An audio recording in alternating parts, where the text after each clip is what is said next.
What's up, everybody? Welcome to Skullcandy's podcast. You feel me? My name is Lee Shaner, and today we're talking with the lead singer of the band Wet, Kelly Zutrau. Hey, Kelly, how's it going? Good. How Here are you? in San Francisco, in the middle of your tour. Is that what's going on? How long you been on the road? Been on the road for 3 weeks now. How's that feeling? It's good. Honestly, I'm really tired. I'm sure. It's been really fun. This can't help with the tiredness. No, I'm this sure is you'd rather fun. be taking a nap. No, this is good. I'd rather be taking a nap. No, I'm just kidding. Yeah, how long are your runs usually when you go out? They're about a month. Yeah. And it's like that last leg when you're like going across the top of the country, those long drives are long. And then when you hit the West Coast, it feels really good. So we just got to the West Coast. Feeling good. Because when you're on the West Coast, you're never really nowhere. Yeah. When you're in the middle of the country, you're always really nowhere. Yeah. And there's good food here. Like, have my first burrito of the day. I'll probably have like 4 more. San Francisco is a good burrito town. Yeah. Good burrito town. How long have you been touring? For like three or 4 years. Yeah. Do you like it? Does it fit your interests and lifestyle needs? It's funny. It's up and down. There's moments where it's really fun, really exciting. You have experiences you would never have. You're like getting to do this crazy thing where you sing your songs and have all these people sing along and like clap for you, which is awesome. Put these faces to the names that like applaud you you on get the to internet. like see the people that really care Yeah. enough to buy a ticket and come to your show. That's amazing. And then all the other stuff like traveling and driving around and eating weird food and like not sharing rooms with a bunch of people. Like it can be tiring. It can be hard. Monotonous? Yeah, it can be really boring. That Yeah. might be the most tiring part of it, is just like sitting there and being like, I wish I could get on with my day and my life. Totally. And not having control. But it's both. It really goes in and out. Like there's high highs and low lows. It's interesting. How do you keep yourself busy during the boring parts? I listen to music, or I'll even work on music. Like I'll be writing on the road, like taking down notes on my phone or doing voice notes, and lots of talking in the van. Everyone I'm traveling with is really fun. Nice. What have you been listening to music-wise? Like I said, we listened to the Kanye album today. We listened to a few other albums that came out recently. And then the guys I'm traveling with, it's this band called Ink No World. They're opening for us, and they're also in the band, and they're all really into jazz. So we're listening to like a lot of jazz that I've never heard. That's Nice. really cool. Old stuff or new stuff? Yeah, lots of old jazz. And Cool. that's been really cool because I haven't listened to that much jazz. Right. But they've been like showing us a lot of cool stuff. Do you still get to work on your visual art? Because I read a little bit about you, and it seems like you're quite the visual artist, perhaps. Yeah, I paint. I don't really do that on the road just because it's kind of Not really conducive to your medium. it's hard. But at home I do. I've actually been doing that to make money recently, just selling paintings on Instagram. No way. Yeah, it's been cool. That's sick. What kind of stuff are you painting? Mostly flowers. People like to buy paintings of flowers, so that's what I've been painting because I'm trying to pay my rent. There you go. Hey, whatever works. And it's actually, I'm getting really into it. It's become really meditative for me. Yeah. I'll like go buy some flowers and I'll just sit there and paint them, post them on Instagram. Usually someone buys them that day. Tell me about your painting style. Is it somewhat abstract, or is it a little bit? I'd say it's a bit of, it's somewhat representational and sort of abstract also.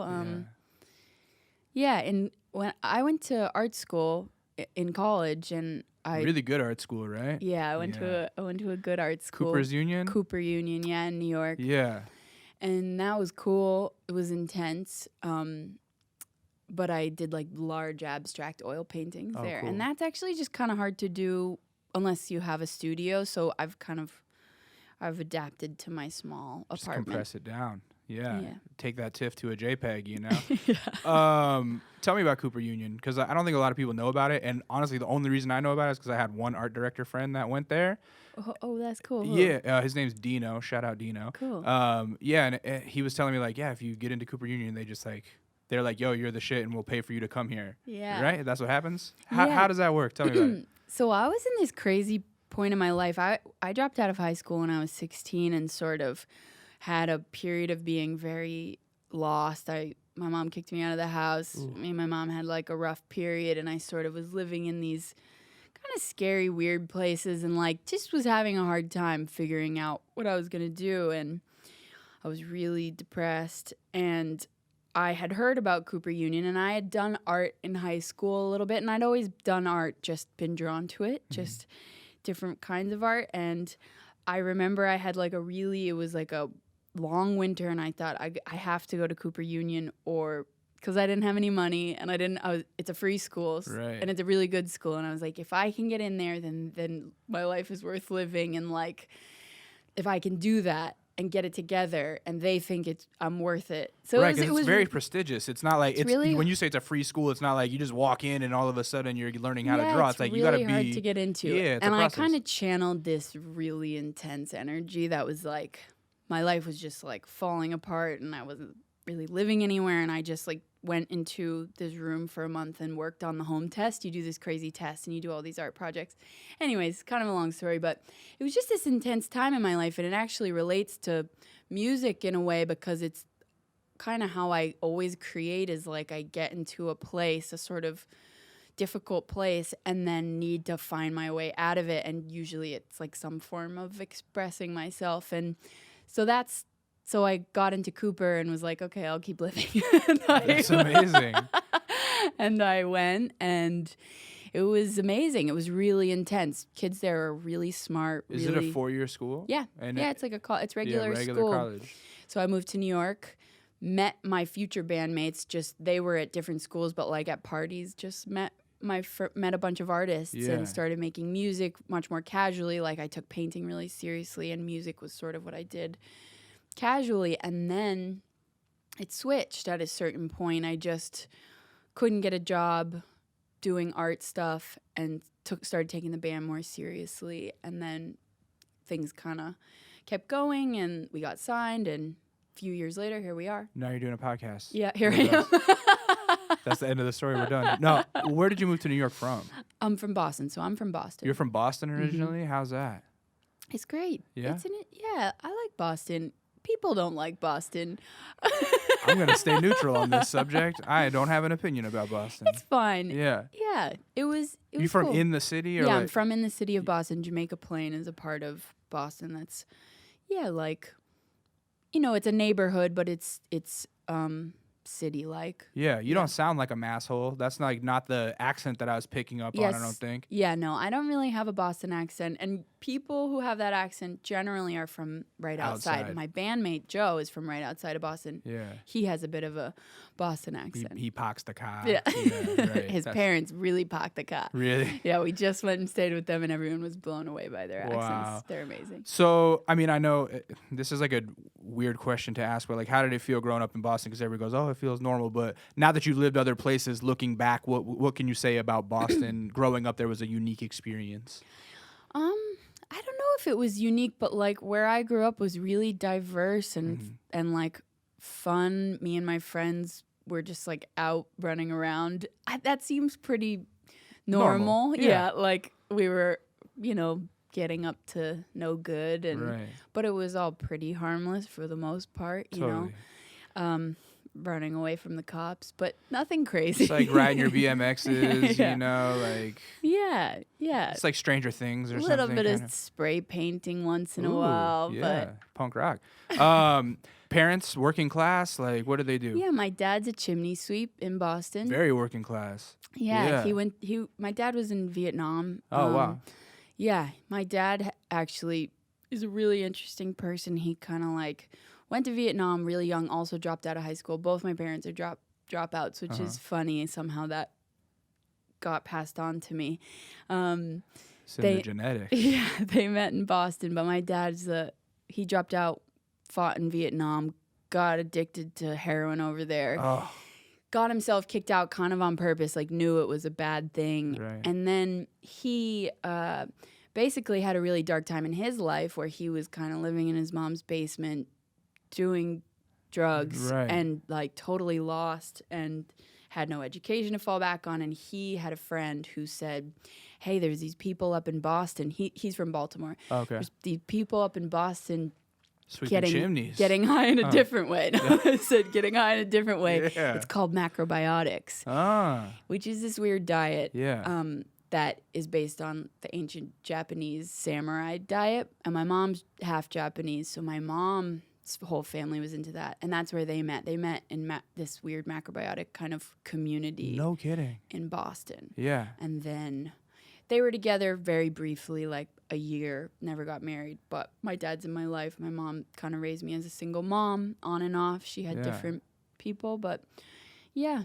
Well, at least that year, you came out of it. It was a successful year in their life. Yeah. Wait, what? Did you grow up on macrobiotics as well then? I did. What is that? Tell us about it. So it's like it's a diet that's based on partly like eating what grows around you, but it's like no processed foods, no sugar, no dairy, no. It's like mostly roots, vegetables, grains, whole foods, cooked though, not raw. Like, and a lot of pickling and like tofu and like a lot of roots. I hated it growing up. Like I was tortured by it. Like I would go to school and like beg kids for their food and like Please go let to me have a friends. peanut butter and jelly sandwich. Yeah, like that was big. Or Yeah. like I'd go to a friend's house and be like, "Can I have another bowl of cereal?" Yeah. Like just like regular Cheerios with milk, and I'd just be like dying for it. Right. That's so funny. So yeah. So is it kind of bland overall then? Is that what Yeah, I'm it's getting? pretty. It can be tasteless, but Yeah. my mom's a really good cook, and she like made it. Now I love it. Yeah. Now it like makes me feel so good. It's like miso soup, a lot of fermented foods. Like it's like my body wants that, but it for a kid, it's like the worst thing in the world. Right, it's it's like I eat miso soup and seaweed every single morning with daikon, this really intense root, and I just would gag every bite. I would show my mom. I would go, "I'm gagging, Mom. I'm gagging." She would just be like, "Someday you're gonna thank me." Right. And she was right. But at the time, it was like, man, just give me a fucking fruit roll up, please. Yeah, or Yeah. like toast or a bagel. Toast. Yeah, or oh, like wow. Yeah, see, I'm like going for the gluttonous things, and you're like, I just want something normal. The second I was old enough to walk to the corner store, I was like eating like 6 Snickers a day for a Wow. little while. Like Yeah. I went the opposite Yeah. direction. So I don't know what I would do if I had kids, if I would go that strict. And then they eased up off it, and now no one in my family really does it. But I'd say I eat the most that way. Like No I kidding. still really like it. Rubbed off on you. Yeah. How did your mom end up in Boston? Is she born and raised there? No, my mom's from Brooklyn. Mm-hmm. She grew up in Brooklyn. Kind of macrobiotic thing, like her older sisters and brothers. She came from a big family. Mm-hmm. And her mom, who was Japanese, was living in Boston. They were all getting involved in the macrobiotic scene and kind of cooking. And like, it was this whole thing. It was like a little culty. Like there was weird stuff going on for sure. They all drank a lot. Really? And like there was some drugs, and like smoking was totally fine, but they were really serious about the diet. Food, yeah. They were all sleeping with each other. Like my mom's sister dated my dad first, and like my best friend's mom dated my stepdad, and now my mom's dating his. It's like They have fun. Yeah, They had fun. It's interesting. It is fun. It's like freaks, but they're amazing. I love my parents. They're good people. They're very smart.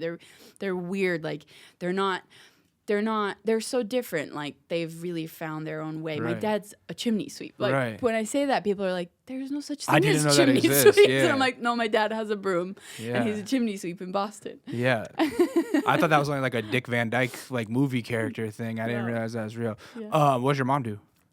My mom has done a lot. She's like an artist at heart and Yeah. kind of has floated around. She was like a waitress a lot growing up, and then she did like some massage therapy and then like nutrition stuff and cooking, and then now she does like a little bit of real estate, but she's also a painter and like an artist. Mm-hmm. And were you artsy as a kid? Like, were you always kind of visual, and were you always singing as a kid? Yeah. Yeah. And that probably has a lot to do with my mom. She's like, it was me and my mom and all my little sisters, like a lot. How many little sisters? I have 3 little sisters, and we all just like were constantly in the car going somewhere singing like Whitney Houston or like Madonna or whatever There my you go. mom was listening Yeah. to. And like, so lots of like female vocalists on in the background. And like, that's like a lot of my happy memories are of that. Totally, and you can see that in your music, those Yeah. influences, Yeah. in the vocal runs and stuff. I Yeah. would say.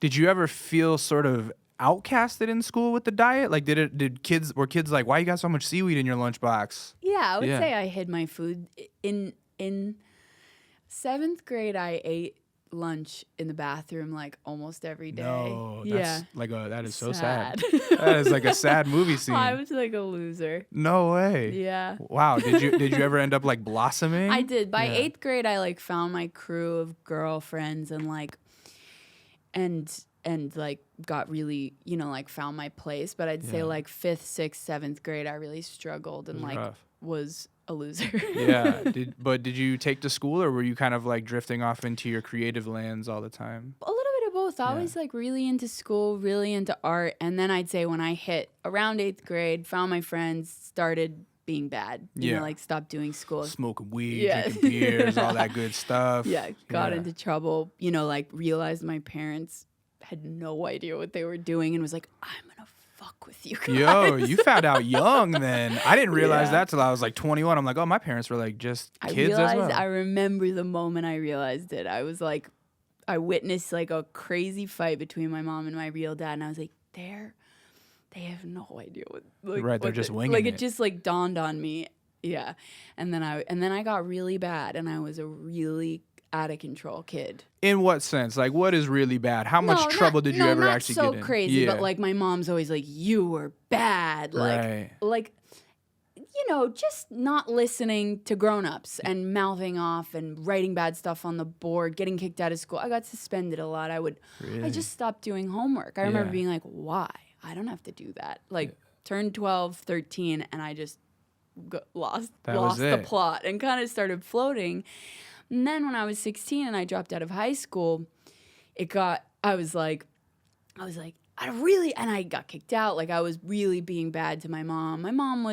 We were struggling, but it got dark. Like then I was 16, 17, was like working retail, doing drugs, drinking, being bad. Mm-hmm. And I was just like, this is what my life, it dawned on me again, like a new phase came in of like, this is what your life will be like forever. And it's not going to be fun. Mm-hmm. Like this was fun when you're like for a little while. Mm-hmm.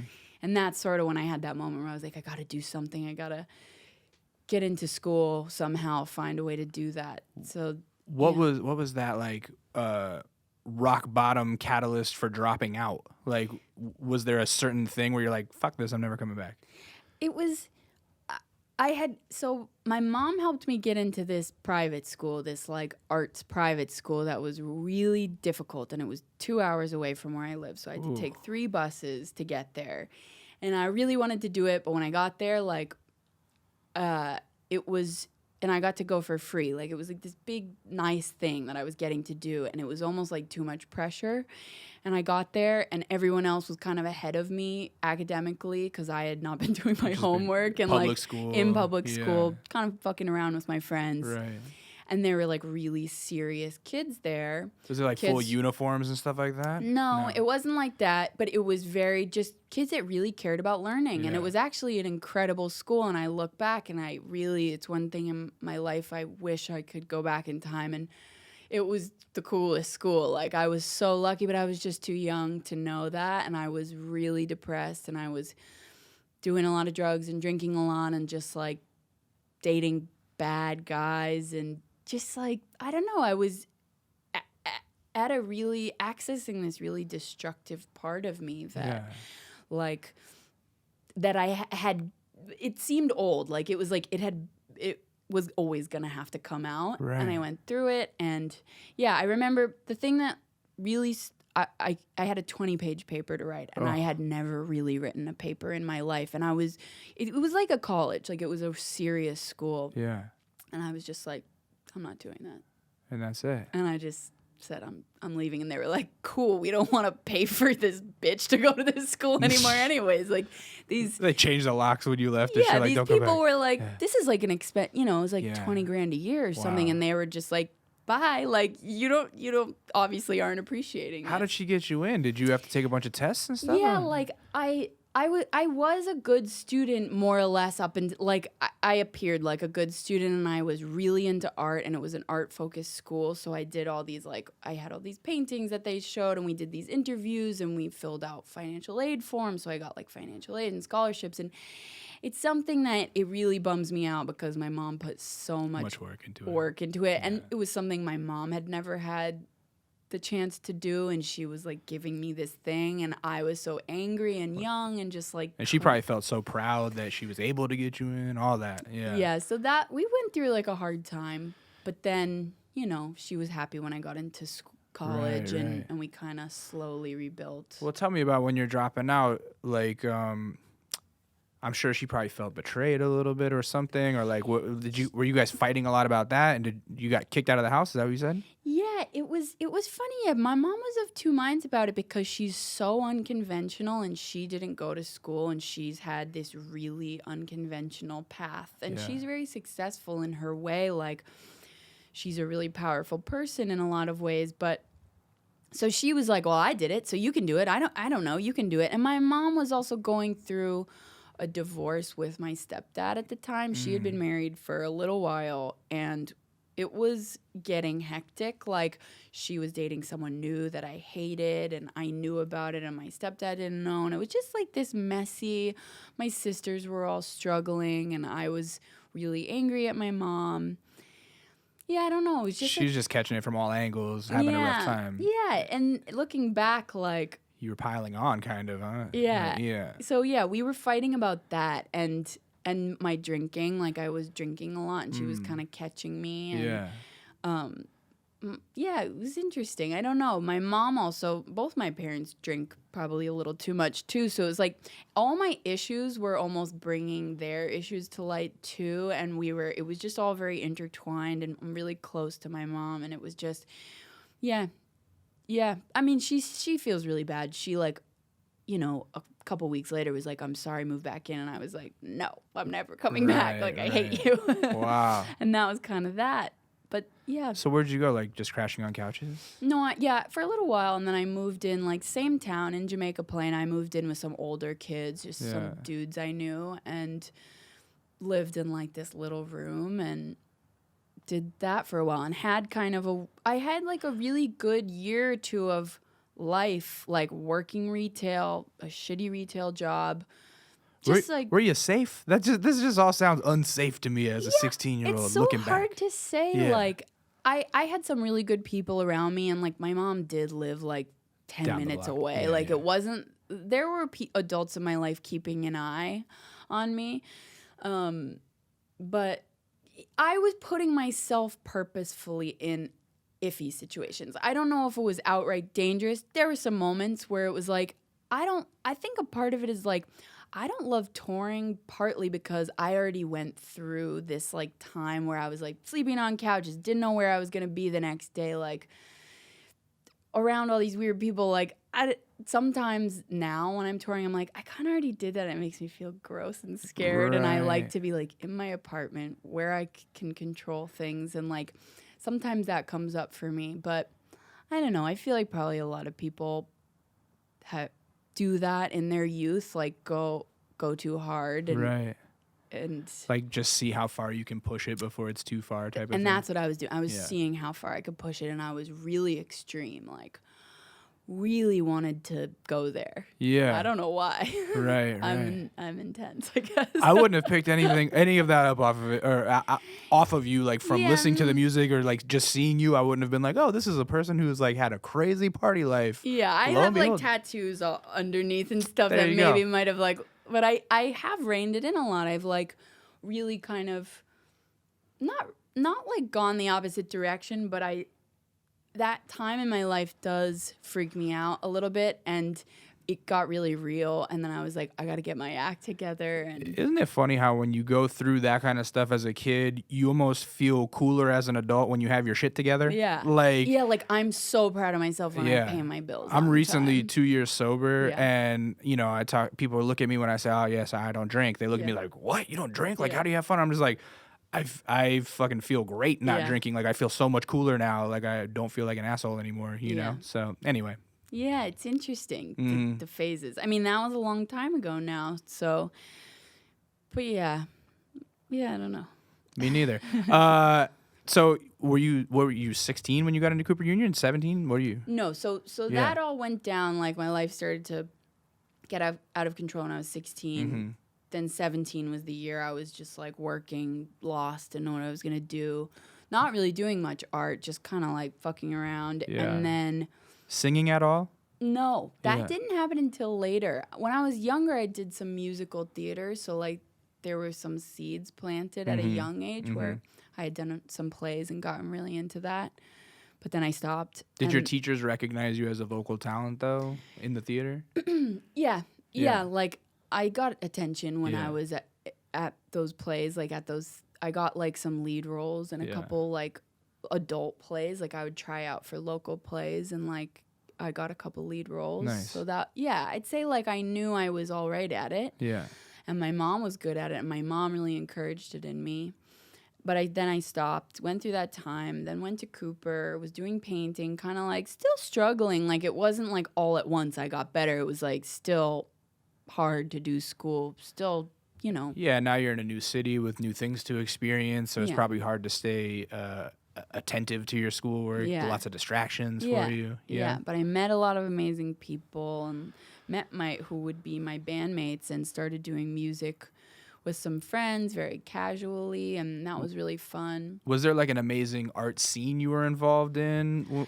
It's hard to say, like, I don't know if I was aware of what that was, but yeah, looking back, In I think hindsight, you in know. hindsight, I guess I was. Like, a Yeah. lot of my friends are now in bands that are doing pretty well, and like some of my friends are doing amazingly well with their art careers, and like that was starting to form. Right. Definitely Cooper like had some stuff going on. What part of the city is Cooper in? It's in the East Village. In East Village, yeah. Yeah. So you're living like right in the city. I lived near on it. St. Mark's. Yeah, okay. Like, that's where my dorm was. Yeah. And then I moved to Brooklyn when I left the dorm. So did you ever have any plans to use the art? Like, were you like, okay, I'm gonna learn to do this so that I can make money doing this specific career, or was it just kind of like, I'm just gonna like fucking learn to paint? No, I think I was more into this like romantic idea of like, I'm gonna be a painter, like I'm gonna have shows, like I was less starving thinking artist? about money. Yeah. I don't even think I thought about it. Now I think about money all the time, and I'm like, what the fuck am I gonna do? Like, I'm getting older, but I did not think about money. I was just like, no one taught me to think about money. My parents don't have any money, but they like make it work. They find money, it comes, it goes. Like, no one was ever like, you have to save. This is how you pay bills on time. Like, I'm like bad at money, but I'm getting better. Yo, there's about to be a huge crisis in our country. Everybody our age, There's that's so like many yeah. nobody. Like, you saw that article where it's like, oh, when you're 35, you should have twice your yearly income in savings, and it's like, the fuck, No like, one has savings. yeah, I don't have a savings. And like, do you live here? Like, I live in LA. you live in LA. Yeah, I mean, it's all really expensive. Yeah. It's crazy. So yeah, I was the same way. Like, I went to photo school And in just college, didn't think about it. and I thought about like, oh, this will be a way I can pay the bills, I guess. But yeah, I had that same kind of idyllic, like, romantic vision of just being this Being an artist. and like doing it just for the art, like right. wanting to just and be good the at same way, like, I fell into music stuff while I was at art school, really? which is like a path that a lot of people that I talk to, that's a it. path. Isn't that funny? Yeah, like, I don't get that. me neither. And it's almost, I have a theory about it. I feel like part of it is you're already so passionate about music, even Yeah. if it's latent inside of you, that you don't really need to go to school to learn it. You can just Yeah. get it out. Whereas like the art thing, you have this fear of your visual artist, and Yeah. it's like, I don't know if I'm passionate enough about the visual Yeah. art to like teach myself. Yeah. Maybe someone to teach me. Yeah. Right. And like maybe because you're like so serious about your like visual art, you're like, this is what I do. And then you have this like actual creative outlet with less pressure where you're like, I can just fuck around on music, and that becomes the pure expression because Right. there It's isn't so like freeing. yeah, because I didn't have anyone like watching. That was like a side thing I Right. did. And now it's flipped for me where like music is my job, and there is all this pressure, and there's all these people, and there's Right. reviews, and there's collaborators, and all these, there's money involved. And now I'm like, I just like make my little paintings, and Right. it's like, and it's like, that's the more free thing for me now. Mhm. Like, when you're in school, you have people giving you assignments. This is Yeah. what you need to fulfill. Yeah, so it's and the not music fun becomes anymore. self-assigned. Yeah, yeah. And then, at some point it flips, and then the music becomes Yeah. an assignment because, like, you got to turn in a record to the label. you And I know? think it's like at the core, like why is it so hard to do the thing that you're supposed to be doing, like with school or with like your job? Like it becomes like music. I really have to fight it. This feeling where it becomes like hard, and because other people have expectations, and I think it's about anxiety of just like, am I good enough? Is what I make good enough when there's this audience, and it's like, I wish I could always be accessing that, just freeing, like, don't judge yourself, just make it, and like make it from a true place, and like everything else will come. Absolutely. I've been kind of like contemplating something along those lines, and tell me if this rings true with you, but I tend to think that once an artist has a following of sorts, right, people stop looking at you as a three-dimensional human kind of, and they feel like, this is what I like from you, and I want more of this, and you owe this to me because I have paid you money, so you owe me more. And with someone like you, it seems like you already kind of have this anti-establishment sort of streak within you, and kind of like a fuck the system type thing, right? It's like when people start expecting you, or like they think that they know what you're gonna do, perhaps like your creative side is like, I need to do something else. Right? I do. I'm definitely. the same way. And I think a lot of creative people feel that. They're just like, the second it becomes expected, you're like, that's boring now. Like, I gotta do something crazy. Like, I need to like do something else that's new and fresh and feels like it like wakes me up and makes me excited to be alive. Exactly. And someone as well-rounded in various arts as you, it's probably not satisfying to only partake in one art form. You need to do a bunch of stuff. You know? I guess. So after Cooper, you went to RISD, right? Yeah, so you were like fully in on the when I was like art world. School. Yeah. Then I got back. Yeah, well, so after Cooper, I like worked at a restaurants for a little bit and kind of couldn't figure out again what I was doing.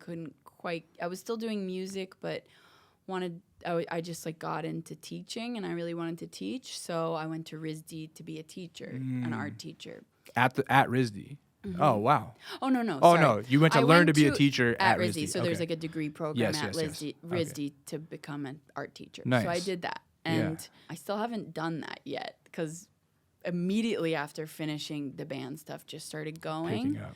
Yeah. I got a lot of debt from RISD, though. There you go. It's fun. Don't we all? So when you meet your bandmates, was it an instant kindred spirit? No. Yeah. Tell me about meeting them and the process of getting to know them better. Yeah, so at this point, it's just me and Joe. Mm-hmm. And I met him when I was like 18, and I always really liked him, but we weren't like best friends immediately. We would take the Chinatown bus home to Boston together, and like get drunk in the back and talk. And like we bonded slowly and kind of like did that for a few years, and then we were in this other band, this like folk band with like 10 people in it with all our friends, and it was just like a fun thing we did. And then that slowly dispersed. And that was like, it was very social. It was like we were going to parties, we were like having little house shows in lofts, like in the McKibben lofts and stuff like that. Like, or we would like go to someone's house upstate, or and this is in like what, the late 2000, like before 2010 kind of? Yeah, that was in like 2006, 2007. So it's kind of like when Broken Social Scene and all that kind of stuff is popping. Yeah. We were listening to that totally, stuff. Yeah. And like then I went to school and I kept in touch with a few of them, including Joe, and we were I was sending demos to them, just like, still it was like for fun. It was a way of connecting. I was writing these songs. I was like getting my heart broken and writing these songs. And it was like, I just wanted them to hear them, and and they liked them. And they're like, these are so good. And Joe was doing like programming around them, like doing drums, and like the other guys were doing piano and guitar. And then we all moved back to the city at the same time, back to New York. Mm-hmm. And me and Joe were sharing a room, just like we were broke, and we were like living in this little apartment and with a bunch of people, and we were sharing a room one summer. And we were just kind of, I don't know what was compelling us to do it. I think we were a little lost. Like, we were figuring out what we were doing. I was like going through all this personal stuff, like as always. Like there's always kind of some level of that with me. Like there's like drama going on to an extent. Right. And I was going through it with my family and with like a boyfriend, and we just bonded intensely over these songs, and it meant so much to me that they cared enough about me to do the songs with me. It was like they cared about what I was saying and cared that I was in pain over this breakup, and it was just really, it felt really good and they were productive. hearing you. Yeah. And then other people were hearing us. Yeah. They were like putting it on the internet, and like I didn't know how to do that at the time. Like I couldn't have finished a song, so I'm really grateful to them. Like I was writing the songs, but I couldn't get them from like my garage band onto the internet, and they knew Right. how to do that stuff. And then 'Cause people on just MySpace. yeah, MySpace, You could have Bandcamp. figured it out. No, I'm just Maybe I'm really bad at computers. No, but definitely, I think every band dynamic has to have that that kind of chemistry of you got the people who make the stuff, and Yeah. then the people who can help making the stuff, and then the people that can finish the stuff. Yeah, and like And get people to listen to it. communicate Yeah. and know how to like, yeah. 'Cause if I'm- everybody only wants to make, then no one's ever gonna like show it. Yeah, You know. yeah. And I'd say at this point I'm getting much better. Like at a certain point it switched, and I was like, I need to be involved with every part of this to like feel empowered in this, and it's been really cool. Like now I don't know that I could finish a song on my own, but I can do a lot more, and I'm very involved in the production process, and I'm, me and Joe kind of do it all. Like I'll write the songs, and then from that point, once I give them to him, it's very collaborative, and then we'll go into mixing together, and like we're very, annoyingly involved in the process. sure, yeah. Like really. And then when you guys are finalizing songs in the studio, are you bringing in extra musicians, hired Sometimes- guns and stuff? Yeah, definitely. Yeah, So right. for this new album, Still Run, we had a lot of session players, including the guys from Ink No World who are touring with us. They're like phenomenal players. Like they've played with like the best people in the world, and they're Awesome. just so good. So yeah, and that's really fun, like curating who you bring in for what songs. And then we also brought in other producers too. Like Joe's an amazing producer, but he, we both have our like limitations, and we really Right. wanted to push ourselves for this album. Right, because all the records sound very big. Like Yeah. they sound produced in like it doesn't sound like Garage Band. You know, Cool. you Yeah. know what I'm saying? Yeah. Yeah, it sounds Yeah. big. Yeah, and Joe has a huge hand in that. Like he knows how to make it sound slick and Yeah. big and good, and he did some of the production primarily himself on this album. And then there were other people involved, like Rostam from Vampire Weekend. I don't know if you know him. Yeah. He's a producer in I don't know LA. him, but I know who he is. Yes. Yeah, and he produced 2 tracks on the album. Those are really fun songs. Awesome. Really, like he did a great job. The record's not out yet, is it? No. Yeah, you got like 3 singles out right now. Yeah, we have 3 singles out. Yeah. We have one more song coming out soon, and then the album will be out in July. By the time this comes out, the record will probably be out. Okay, So cool. you can shout it out again right now. Yeah. What's it called? The album is called Still Run. Still Run. There you go. You guys can find it. I have a question that popped up about your writing process, right? Yeah. You seem to say that you like to kind of work yourself into a corner to let the music help you work your way out of that corner. So yeah. do you ever feel or fear that if things start going too good, the creativity will go away? Yeah, a little bit, but I feel like I have this stuff in me, this like, sadness or whatever it is that unfortunately like seems like it's going to be there forever. And I, it's not horrible. And sometimes I'm really grateful. Like I feel like it's really intense to be alive, and that's can be a really rich experience. And if it did go away and I couldn't write songs, that would be okay. Yeah, you'd be all right with that. The trade-off would be okay. Yeah, I think so. There you go. But yeah, so either way, it's kind of like recently I've been trying to just get into that and be like, I'm really sensitive and I get upset a lot, and I find myself in these sort of destructive situations, and for whatever reason, I don't know why, but I've been trying to just be like, and that's a really cool experience to have as a human. And then I'm so lucky. Some people just have that part. I'm so lucky that I get to then talk about it, Vent sing about about it. it. Like, Yeah. how weird is that I feel crazy, so I sing about it. Well, and I then like it sing out to affects the world. other people's Yeah. lives. Yeah, and then other people hear me, and then I get to play these shows, and then I hear them sing along with me, and it's like, it's so amazing when I Yeah. take a step back and think about like how lucky that is, and Totally. it's really cool. It's like I get to live this really cool, interesting existence, and Yeah, I'm what a trying to gift. just get into it Yeah. and just be like, yeah, it's intense over here, and that's okay. I mean, I always think it's important too. Like people lose sight. Like you get so involved in the work and the touring and the songwriting that you forget to kind of like do what you just did and take a second to really say like, wow, I'm like affecting people's lives and it's Yeah. amazing and like life is cool, Yeah. So Yeah. I'm glad that you just did that right there. Yeah. Okay, so the record comes out in July. Run. Are you Still Run. Still Run? Sorry. Are you guys gonna tour again after it comes out? Yep, definitely. Europe and all that stuff. Yeah, we're gonna go everywhere. We're gonna play it to as many people as will hear it. Yeah. Are willing to hear it. You got any pets at home that miss you when you leave? Yeah, I have a pit bull, Tina. Oh, shout out Tina. Yeah. How old is she? She's like 2. What? I adopted her like a year ago. I miss her a lot. That's amazing. Yeah. I just adopted a new puppy too. You did? I did. Yeah, I'm It's excited. a big change. Well, we just had one that passed, so we're trying to, So you give know. that love to a new one. know, Oh yeah. I know. But yeah, we're ready. He's too young to bring home yet, but Wow. yeah, it's gonna be tight. Yeah. Do you find that being like an empowered woman, lead singer of a band that sells out shows and tours, does it affect your personal relationships? Are men intimidated by you?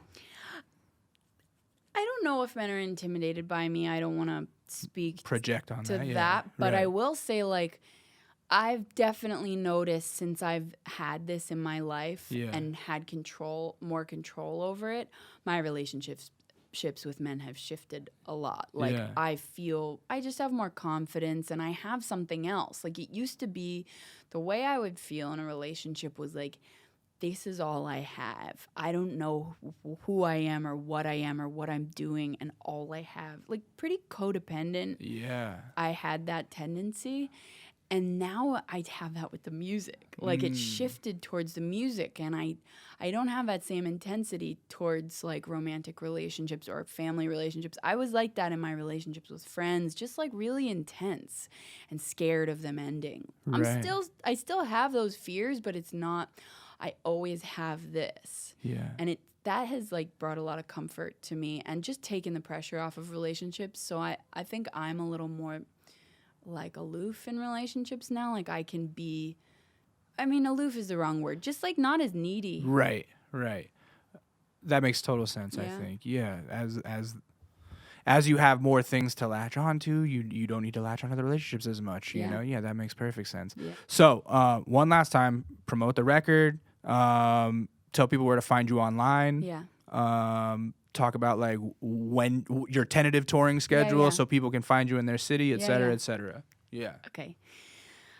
So yeah, this is Wet, and we have an album coming out July 13th. It's called Still Run. It might already be out by the time this is out, knows? but we have an album out. It's Yeah. called Still Run. We're going to be playing it in North America, touring this fall, this winter, Europe as well. You can follow us on Instagram and Twitter, just @Wet. Facebook is at @Wet for updates about touring and merch and new songs. We're going to keep putting new music out soon. Yeah. Amazing. And as difficult as you would think it would be to Google the word wet, if you Google Wet Band, you guys pop right up. Strong SEO. Yeah. It's very easy to look for online. Find them on all the streaming platforms. Thank you so much. This was Thank you. amazing. I Yeah. appreciate it. Thanks. This is You Feel Me. Thanks for checking out You Feel Me. If you want more from Wet, go to skullcandy.com/music to watch their full live stream performance from the Independent in San Francisco.